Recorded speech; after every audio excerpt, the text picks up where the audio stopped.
There is a certain kind of person who never talks about their problems, not because they don't have any, but because they learned early that silence felt safer than being misunderstood. If this sounds like you, listen carefully. Psychology says people who don't talk about their struggles are often seen as strong, independent, or low maintenance. But what people don't see is what's happening internally, the overthinking at night, the constant self-talk that says, "I'll deal with it myself," not because they want to, but because they don't trust that anyone else truly will. Most people think silence means emotional distance, but psychology tells a different story. People who never open up usually had experiences where opening up didn't feel safe.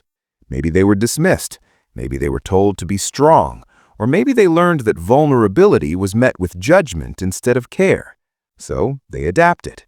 They became the listener, the problem solver, the one who shows up for everyone else while quietly carrying their own weight alone. And here's the part few people talk about.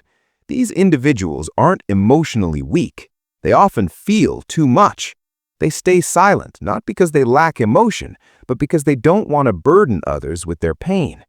Psychologists call this self-silencing behavior.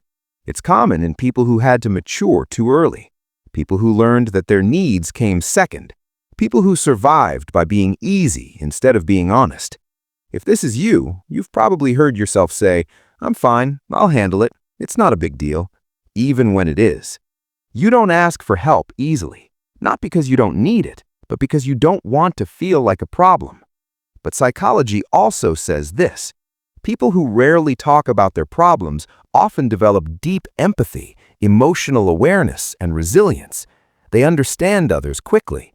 They sense emotions without words. They show up when it matters most. The danger isn't in being quiet. The danger is believing your pain doesn't deserve space, too. Strength isn't carrying everything alone. Strength is knowing when to let someone in. You don't have to tell everyone. You don't have to explain everything. But you do deserve at least one place where you don't have to be strong. If this felt personal, you're not alone. Leave a heart in the comments so others know they aren't either. And if you appreciate psychology content that truly understands people, subscribe and stay.